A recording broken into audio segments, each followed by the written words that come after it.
નમસ્કાર દર્શકો, આપ જોઈ રહ્યા છો પીએનજી ન્યૂઝ। સમાચારમાં વાત કરીએ તો કાશ્મીરના પહેલગામમાં થયેલા આતંકવાદી હુમલા બાબતે સુરતના મૃતક પરિવાર દ્વારા કેન્દ્રીય મંત્રી સી.આર. પાટીલને ઉગ્ર રજૂઆત કરવામાં આવી। આવો જાણીએ આગળનો વિડીયો પીએનજી ન્યૂઝ સુરતથી।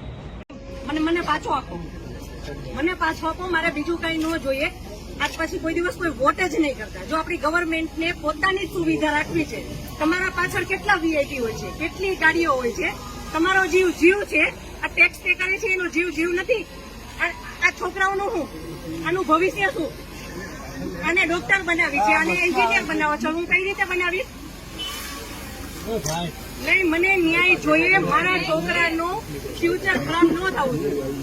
આટલા વર્ષની સર્વિસમાં એને ટેક્સ તમે કટ કરીને તમે સેલરી આપો છો ને, અને ઉપર જતા અમે કઈ પણ વસ્તુ ખરીદીએ છીએ, ક્યાંય જઈએ છીએ, ફરીથી ટોલ ટેક્સ બધા ટેક્સ તમે અમારી પાસેથી લ્યો છો।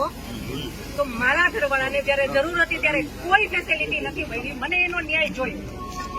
તમે લોકો અહીંયા જ રહ્યો, તમે કહો મને કે તમે શું કરશો એના માટે। આ એક નહીં, આના જેવા જેટલા ભાઈઓ બધા નિર્દોષ હતા, બધાને આવડા છોકરા હતા।